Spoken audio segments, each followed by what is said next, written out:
Hi guys! Today we'll discuss two commonly confused verbs, lie versus lay. U današnjem videu ću govoriti o dva glagola koja se često mešaju, a u pitanju su glagoli lie i lay. Let's begin with the verb to lie.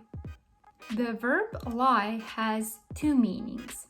The first meaning is to say or write something that is not true. Glagol lie u engleskom ima dva značenja. Prvo značenje odgovara srpskoj reči lagati. The second meaning of this verb is to assume a horizontal position on a surface. U srpskom glagol lie ima značenje i ležati. The present participle or ing form of the verb lie is lying, and it is spelled as lying. Sadašnji particip glagola ležati i lagati jeste lying i speluje se kao lying. Here comes the confusing part. The verb lie, as in not telling the truth, is a regular verb, which means that you will build past participle form by adding ed. Glagol lie kao lagati jeste pravilan glagol, što znači da se past participle, odnosno prošli particip forma, gradi dodavanjem ed nastavka. The verb lie, as in to assume a horizontal position on a surface, is irregular. It means you have to learn its forms by heart, and the forms are lie, lay, and lain.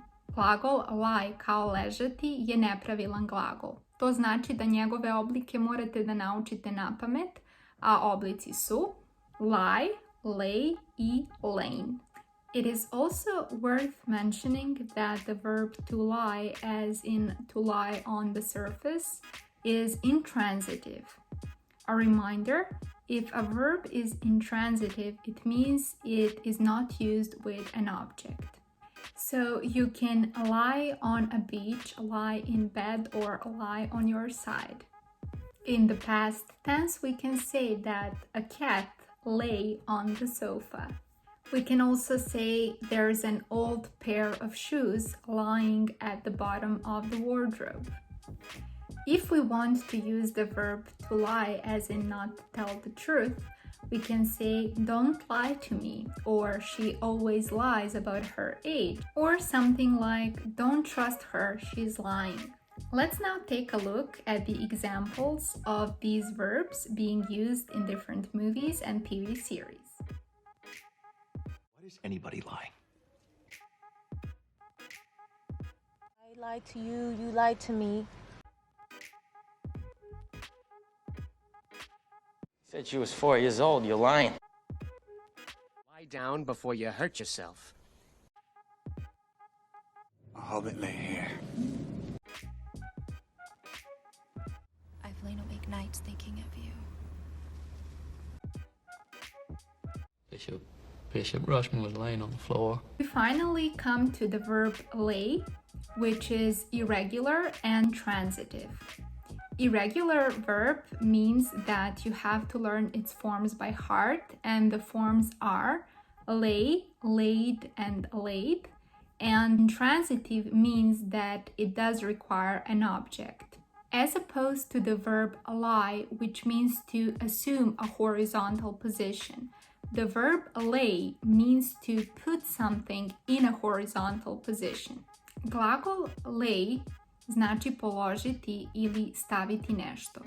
On je prelazan glagol, što znači da se koristi sa objektom, i isto tako je nepravilan, a njegovi oblici su lay, laid i laid. Primetit ćete da ima dosta sličnosti sa prethodna dva glagola, pa je često izvor nedoumica. An important thing to remember is that a present participle form of the verb lay is different than that from a verb lie. In this case, we need to spell it as L-A-Y-I-N-G and pronounce it as laying. You can use this verb in sentences such as she laid the baby on the bed, or chickens lay eggs. You can also say He's carefully laying each loaf of bread in the basket. Let's now take a look at this verb being used in different movies and TV series. Naked guys laying kitchen tile. Lay down your weapons! Every night here, there's ladies' life on the line for you. Finally, let's review what we've learned today by taking a look at this table. The verbs are lie, as in not tell the truth, and its forms lied, lied, and lying. Lie, as in assume a horizontal position, and its forms lay, laying, and lying. And finally, lay, as in put something in a horizontal position, and its forms laid, laid, and laying. Mind you, you will definitely hear these verbs used incorrectly in different movies, TV shows, and songs, even by native speakers. That being said, I hope this video will help you learn proper, grammatically correct forms of the verbs we discussed today. If you did like my video, please share it with your friends, like it, and subscribe to my YouTube channel. Thank you so much for watching. Until next time, goodbye!